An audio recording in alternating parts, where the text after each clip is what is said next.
Ketika warga tengah panik dengan begitu banyaknya korban kuyang yang bergelimpangan di pinggir hutan, Gerd pun datang dibopong pemimpin pemburu kuyang yang sudah babak belur.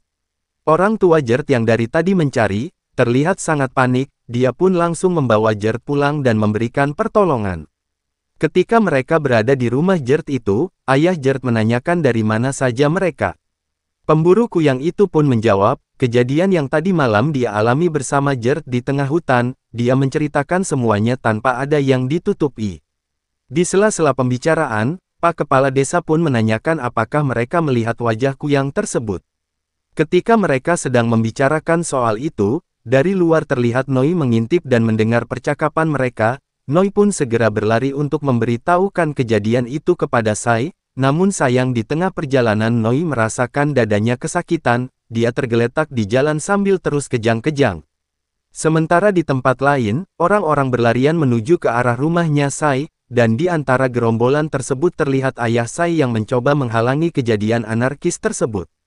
Sementara Sai yang sedang di dalam kamar dia merasa panik, karena bungkusan buah ajaib yang biasa dia simpan di atas lemari tiba-tiba hilang, dia pun bergegas menanyakan bungkusan itu kepada si nenek. Waktu ditanya tentang bungkusan tersebut si nenek mendadak menjadi lupa, dia pun berpikir keras di mana dia meletakkan bungkusan Sai tersebut. Sai semakin panik, dia pun terus mendesak neneknya untuk segera mengingat. Alhamdulillahnya akhirnya si nenek pun ingat juga, nenek menyimpan bungkusan itu ke dalam bak cucian. Mendengar itu Sai langsung berlari ke arah bak cucian tersebut.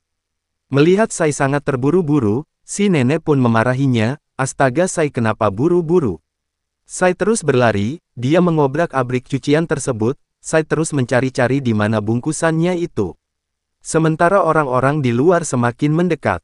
Mendengar suara riuh orang di luar Sai semakin panik, untunglah akhirnya Sai pun menemukan bungkusannya itu. Sayang sekali ketika Sai baru saja memegang bungkusan tersebut, di luar sana ayah Sai membunyikan tembakannya, sehingga membuat Sai kaget, dan bungkusan itu pun terlempar ke lantai. Nahasnya lagi lantai rumahnya itu berlubang, dan terjatuhlah bungkusan itu ke bawah, dan kebetulan di bawah itu tempat pembuangan dari kamar mandi keluarga Sai.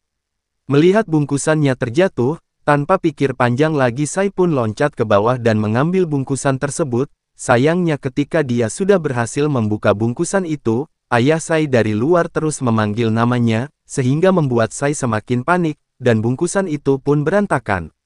Sai masih terus berusaha mencari-cari buah ajaibnya tersebut, dia tidak peduli dengan kotornya kubangan berlumpur itu. Melihat Sai yang tidak kunjung keluar, pemimpin pemburu kuyang itu merasa sangat yakin, kali ini kuyang yang telah menghabisi kedua temannya itu, akan segera ketangkap dan tidak akan bisa berkutik lagi. Ketika orang sudah semakin ramai, akhirnya Sai pun keluar, dengan menggunakan kain layaknya orang yang baru selesai mandi. Dengan marah ayahnya bertanya, kemana saja kau kenapa baru keluar? Dengan tenang Sai menjawab, karena dia sedang mandi. Sementara pemburu kuyang, sudah sangat yakin, Sai ini adalah kuyang, dan dengan keyakinan yang penuh dia sekali lagi mengatakan, kalau Sai adalah kuyang, dia berani bertaruh apapun, karena dia dan Gerd tadi malam menyaksikannya sendiri. Dia pun memandang ke arah Gerd, sambil mengatakan, bukankah begitu Gerd? Mendengar perkataan pemimpinnya seperti itu, Gerd merasa kebingungan, karena apa yang dikatakan pemimpinnya itu adalah benar, tapi di sisi lain, dia tak ingin Sai menjadi celaka karena kesaksiannya itu.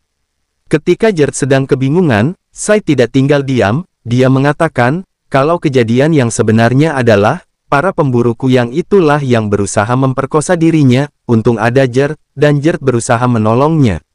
Tentu saja semuanya menjadi terdiam, semua mata tertuju ke arah pemburu kuyang tersebut, dan yang mengejutkan Gerd pun mengiyakan, kalau pemburu kuyang itulah yang telah berusaha memperkosa Sai.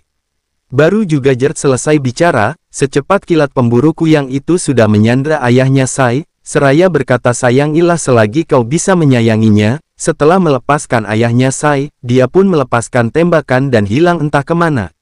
Ayahnya Sai pun membubarkan kerumunan tersebut, Sai dan Gerd hanya bisa saling memandang. Sai sangat berterima kasih karena Gerd sudah mau melindunginya dari tuduhan pemimpin kuyang tersebut. Gerd pun pulang, dengan tubuh gontai dia masuk ke kamar untuk beristirahat, Namun baru saja dia melangkah, dia dikejutkan dengan teriakan pemburu kuyang yang tiba-tiba muncul dari balik lemari pakaiannya. Dia marah karena Gerd sudah berani mengkhianatinya. Gerd pun ketakutan dan tak bisa melawan. Entah apa yang telah dia lakukan terhadap Gerd. Seketika wajah dan juga tubuh Gerd pun berlumuran darah. Gerd hanya bisa menangis.